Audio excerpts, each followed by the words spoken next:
بسم اللہ الرحمن الرحیم۔ میں اس قدر تھک چکی تھی کہ بیٹھا بھی نہیں جا رہا تھا۔ سوچا تھا کہ گھر جاتے ہی کھانا کھا کر سو جاؤں گی، مگر میں کہاں جانتی تھی کہ شاید سکون میرے نصیب میں نہیں۔ میں گھر گئی تو امی منہ پھلائے بیٹھی تھیں۔ میں جلدی سے ان کے پاس گئی اور بولی، امی کیا بات ہے؟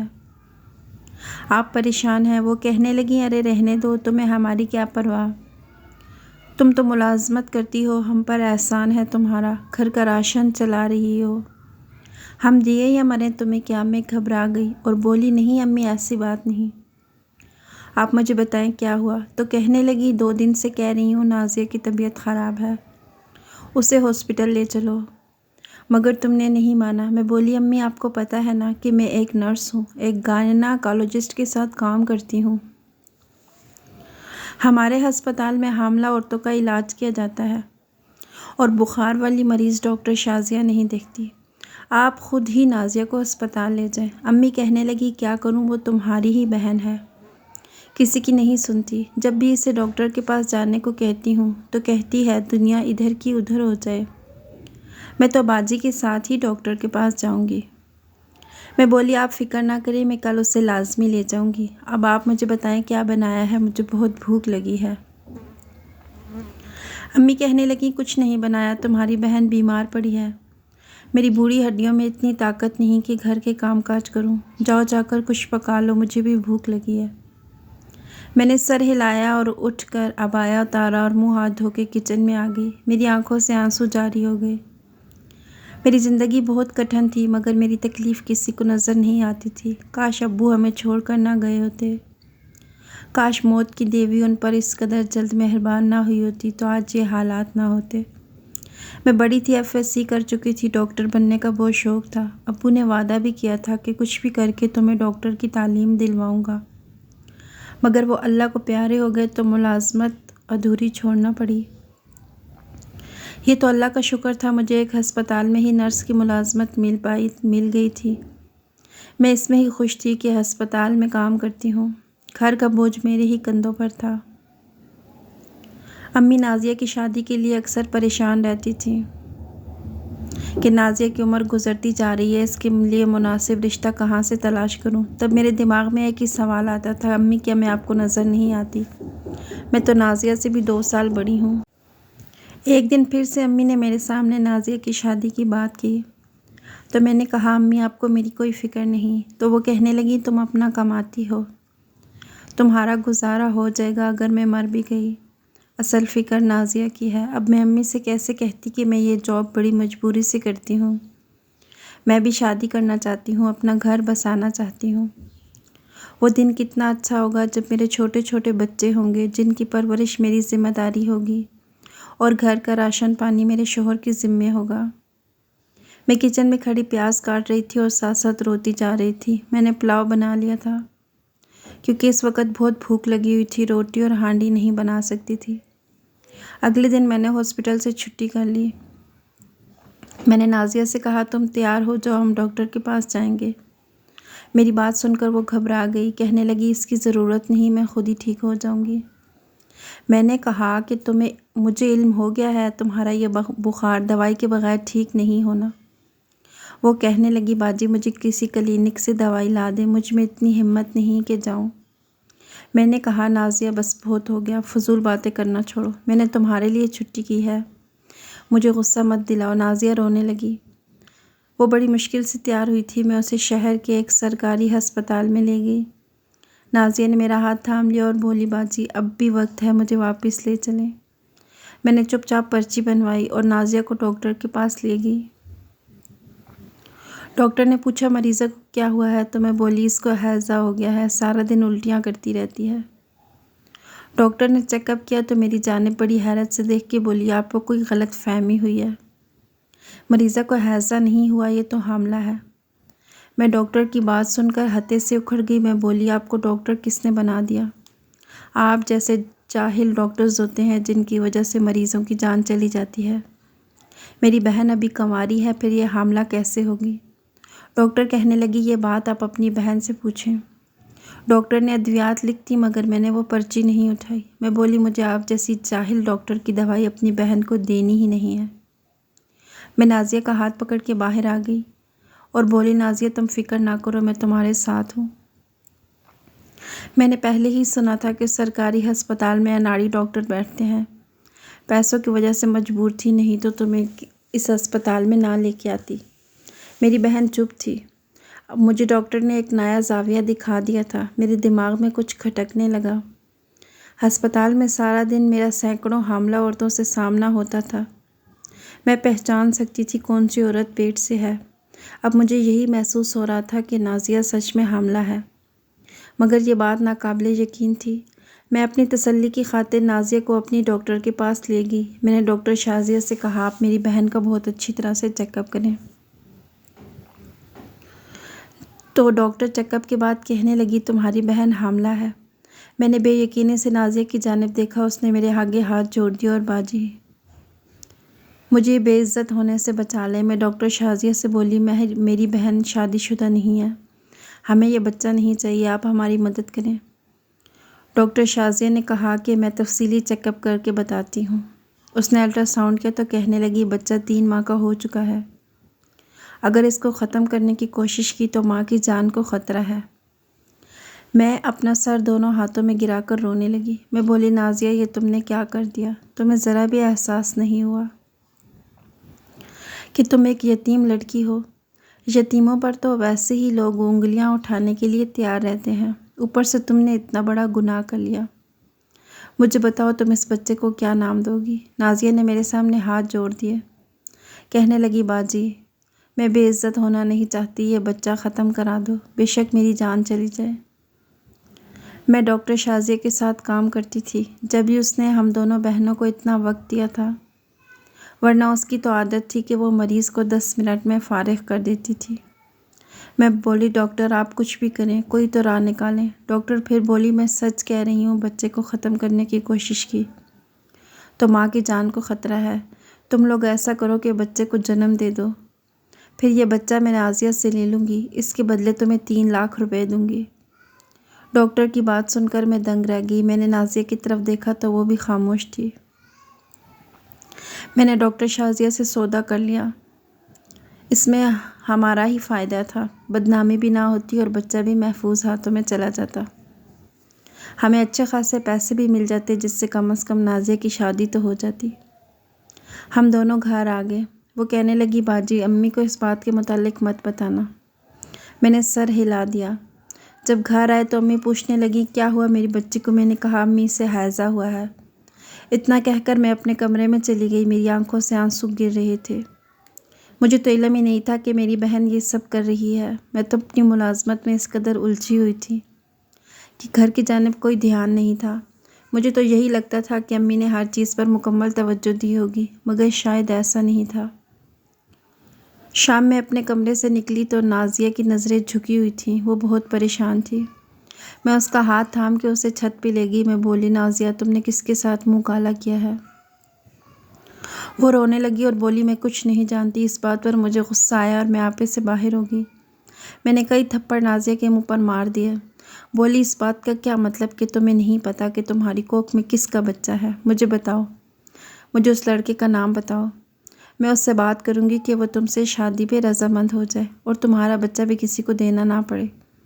وہ مسلسل روتی جا رہی تھی، کہنے لگی باجی خدا گواہ ہے میں نے کوئی گناہ نہیں کیا، میرا کسی لڑکے سے کوئی تعلق نہیں، میرے ساتھ جو کچھ بھی ہوا ہے اس کے پیچھے ڈاکٹر شازیہ کا ہاتھ ہے۔ میں نے غصے سے بھری نگاہ اپنی بہن پر ڈالی اور بولی تم مجھے پاگل بنانے کی کوشش مت کرو، تم اس لڑکے کا نام مجھ سے چھپانا چاہتی ہو، میں تمہارے بھلے کے لیے پوچھ رہی ہوں۔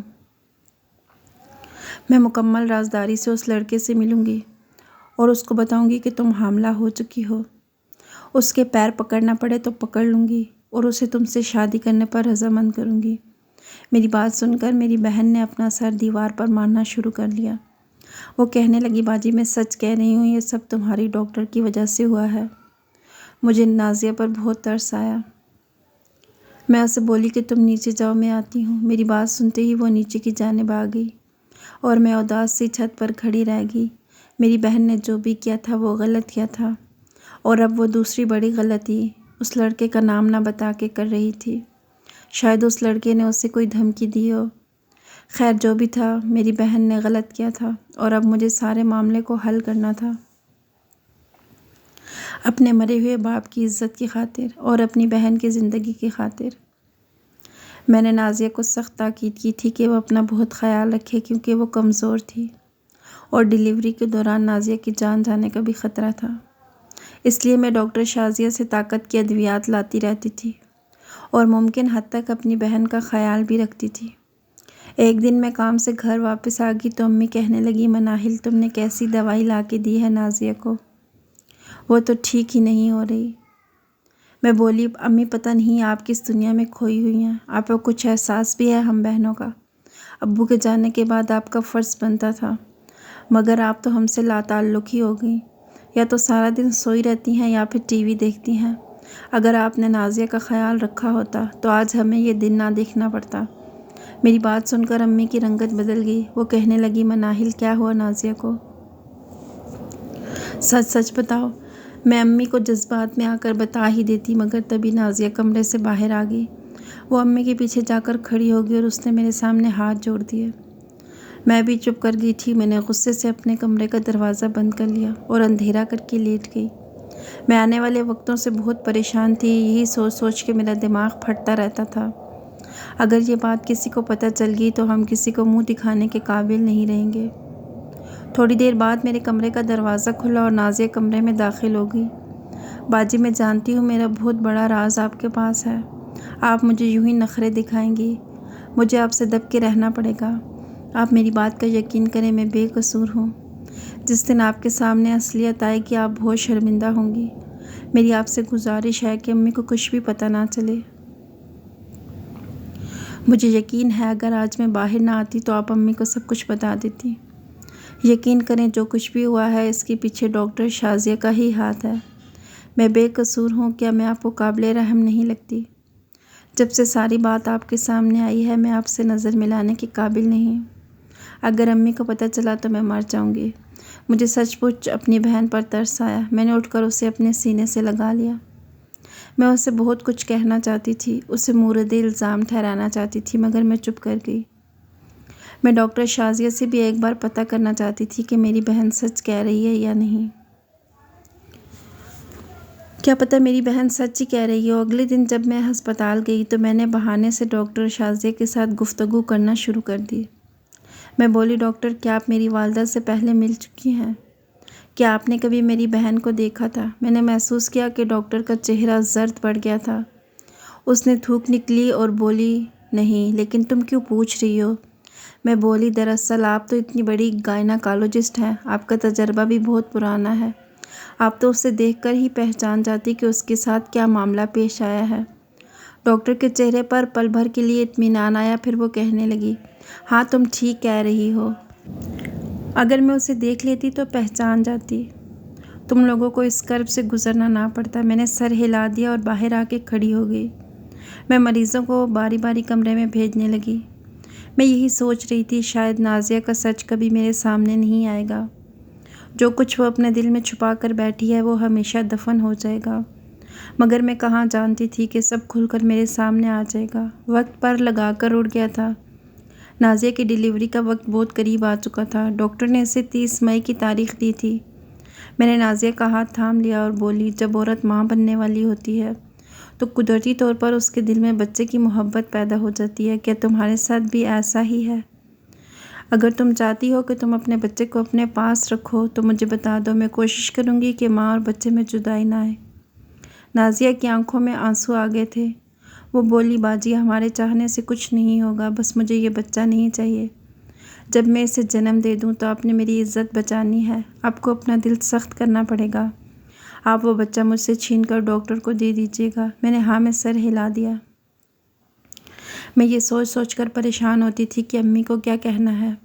اب یہ بھی نہیں پتہ تھا کہ نازیہ کی نارمل ڈیلیوری ہوگی یا آپریشن کے ساتھ۔ اگر آپریشن ہوتا تو اسے 3 دن ہسپتال میں رکھنا پڑتا۔ خیر میں نے سارے انتظامات مکمل کر لیے تھے۔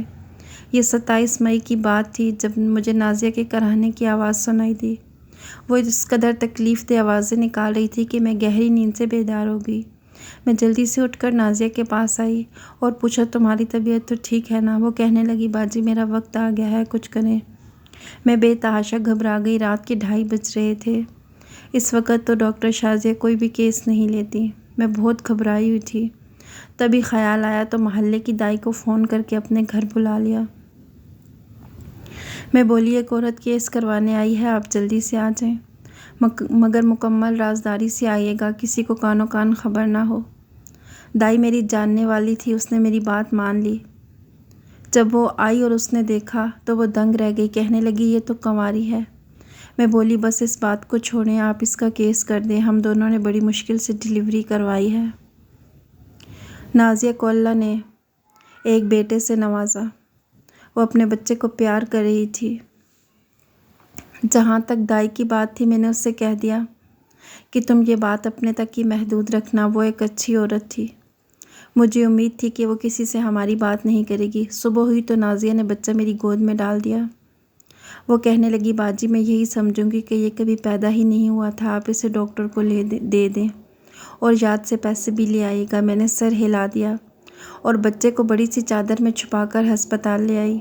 میں نے ڈاکٹر شازیہ کو بچہ تھما دیا۔ ڈاکٹر بے انتہا خوش ہو گئی۔ اس نے فوراً پیسے میرے ہاتھ پر رکھ دیے اور بولی، کہنے لگی کہ یہ بچہ آپ کی وجہ سے اس دنیا میں آیا ہے۔ میری بات سن کر ڈاکٹر کے چہرے کی رنگت اڑ گئی۔ میں بہت گھبرا گئی۔ میں تھوک نگر کر بولی کیا مطلب؟ کہنے لگی پچھلے کئی برسوں سے تم میرے ساتھ کام کر رہی ہو، میں تمہیں دھوکہ دینا نہیں چاہتی، مگر تمہاری بہن نے ایک ایسی بات کر دی تھی کہ مجھے اس کی مدد کرنا پڑی۔ میں تو ڈاکٹر کی بات سن کر کانپ گئی۔ میں بولی کیا مطلب؟ کیا سچ میں اس بچے کی پیدائش کے پیچھے آپ کا ہاتھ تھا؟ مگر یہ کیسے ممکن ہے؟ ڈاکٹر نے میرا ہاتھ تھام لیا اور بولی مناہل، میں آج کے دن تمہیں اسپتال سے چھٹی دیتی ہوں، تم گھر جاؤ اور اپنی بہن کا خیال رکھو، اسی سے ساری بات معلوم کر لینا، میں اس کا راز اس کی اجازت کے بغیر تمہیں نہیں دے سکتی۔ میں شکستہ قدموں سے گھر واپس آ گئی۔ گھر پہنچی تو ایک طوفان میرا منتظر تھا۔ امی نے چیخ چیخ کر پورا گھر سر پر اٹھا رکھا تھا۔ انہیں اس بات کا علم ہو چکا تھا کہ ان کی کنواری بیٹی نے بچے کو جنم دیا ہے۔ میں بہت گھبرا گئی۔ نازیہ بھی رو رہی تھی۔ میں نے سارے معاملے کو سنبھالنے کی کوشش کی۔ میں آگے بڑھی اور بولی امی غصہ مت کریں۔ اس سے پہلے کہ میں کچھ کہہ پاؤں امی نے میرے منہ پر تھپڑ مار دیا اور کہنے لگی بے غیرتی بند کرو، مجھے تم پر بہت بھروسہ تھا، امید تھا کہ تم اپنا بھی خیال رکھو گی اور نازیہ کا بھی، مگر تم نے اس غلط کام میں اس کا بھرپور ساتھ دیا۔ میں چپ ہو گئی۔ وہ پیسے نازیہ کے ہاتھ پہ رکھ کے بولی یہ لو تمہاری امانت۔ نازیہ نے وہ پیسے لینے سے انکار کر دیا اور بولی باجی یہ آپ کے ہیں، ان پیسوں سے ہم آپ کی شادی کریں گے۔ مجھے علم ہے کہ آپ بھی اپنا گھر بسانا چاہتی ہیں، مگر امی کا تو ایسا کوئی ارادہ نہیں۔ شادی کے لیے پیسوں کی ضرورت ہوتی ہے، اسی لیے میں نے پیسوں کا بندوبست کر دیا ہے۔ تم کیا کہنا چاہ رہی ہو نازیہ؟ مجھے ساری بات کھل کے بتاؤ۔ نازیہ بولی باجی میں ایک دن امی کے ساتھ آپ کے ہسپتال گئی تھی۔ میں نے وہاں ایک عورت کو اولاد کے لیے روتے ہوئے دیکھا۔ وہ پھوٹ پھوٹ کر رو رہی تھی اور کہہ رہی تھی ڈاکٹر آپ کسی عورت کا بندوبست کر دیں جو میرے شوہر سے نکاح کر کے مجھے اولاد دے سکے، میں اسے منہ مانگی رقم دوں گی۔ تب باجی مجھے آپ کا خیال آیا تھا۔ میں نے ڈاکٹر سے کہا کہ اس عورت کے شوہر سے نکاح کر کے میں بچہ پیدا کروں گی۔ ڈاکٹر نے مجھے منع کر دیا کہ تمہاری عزت خراب ہو جائے گی، مناہل بہت ناراض ہوگی۔ یہ سن کر میں نے کہا کہ میں باجی کی شادی کے لیے پیسوں کا انتظام کر رہی ہوں، آپ میرا اس شخص سے نکاح کروا دیں۔ ڈاکٹر نے میری ملاقات اس شخص سے کروا دی اور پھر ہمارا نکاح ہو گیا۔ محض 2 ملاقاتوں کے بعد ہی میں حاملہ ہو گئی۔ میں نے گناہ نہیں نکاح کیا تھا۔ نازیہ کی بات سن کر میں پھوٹ پھوٹ کر رونے لگی۔ میری چھوٹی بہن تو بہت ہی حساس تھی، وہ میرا کتنا خیال کر رہی تھی، وہ تو امی سے بھی زیادہ میرے لیے سوچ رہی تھی۔ میں بولی نازیہ تم نے یہ کیا کر دیا؟ مجھ سے مشورہ تو کر لیا ہوتا۔ میں نازیہ کے مستقبل کے لیے بہت پریشان تھی، مگر پھر یہ ہوا کہ نازیہ کو اس کے شوہر نے طلاقیں دے دی۔ نازیہ کی سوتن بہت خوش تھی کہ اس سے اولاد مل گئی تھی، اس لیے اس نے نازیہ کے لیے ایک بہت ہی مناسب رشتہ ڈھونڈ دیا تھا۔ نازیہ کی شادی ہو چکی ہے، وہ اپنے گھر میں خوش ہے۔ نازیہ نے میرے لیے رشتہ ڈھونڈا اور آج میں بھی رخصت ہو کر اپنے شوہر کے گھر جا رہی ہوں۔ زندگی اچھے لگنے لگی ہے، امی بھی بہت خوش ہیں۔ اگر آپ کو آج کی کہانی پسند آئی ہے تو ویڈیو کو لائک اور شیئر کیجیے گا، اور اگر اب ابھی تک آپ نے ہمارے چینل کو سبسکرائب نہیں کیا تو کر لیجیے گا۔ اگلی ویڈیو تک کے لیے اللہ حافظ۔